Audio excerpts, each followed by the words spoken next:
এই দোকান থেকে একটা কোকা কোলা লই। ভাই এই যে একটা কোকা কোলার দাম রাখেন। এদিকে দাঁড়ায় খাই। হাসান, এই বেটা কি করতেছ তুই? এটা কে কোক খাইতাছি? আরে বেটা কোক খাইতেছ তো আমিও তো বুঝলাম, তুই জানোস না এটা বকত চলতেছে, এটা একটা ইসরায়েলি পণ্য, তুই এটার বদলে অন্য কিছু খা, এটা আলা। আমি এই ব্যাপারটা বুঝি নাই। পরের বেড়াতে দেখা চলিস।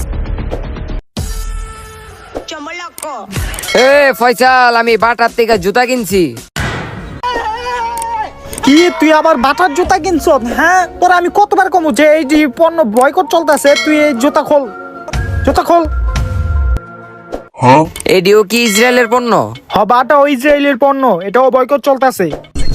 আচ্ছা বন্ধু, আমি বুঝবো কেমনে কোন কোন পণ্য বয়কট চলতেছে? আচ্ছা তোরে আমি একটা ছবি পাঠাই দিই, ওই জায়গায় সবকিছু দেওয়া আছে, তোর হোয়াটসঅ্যাপটা চেক কর, গেছে গা। আচ্ছা আমি দেখতাছি। হ্যাঁ, জুতাটা লয়ে যাই। এই যা, বয়কট মানে বয়কট, যা।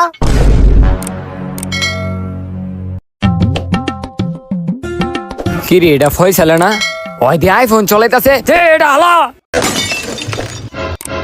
কি রে হাসান, তুই আমার 2 লাখ টাকার ফোন ভাঙলি কে? এটা জানোস না আইফোন বেটা? তুই জানোস না এই আইফোনে বয়কট চলতেছে? তুই এটা কইতে দেখলি বয়কট চলতেছে? এই দেখ তাহলে, এই দেখ, দেখছ?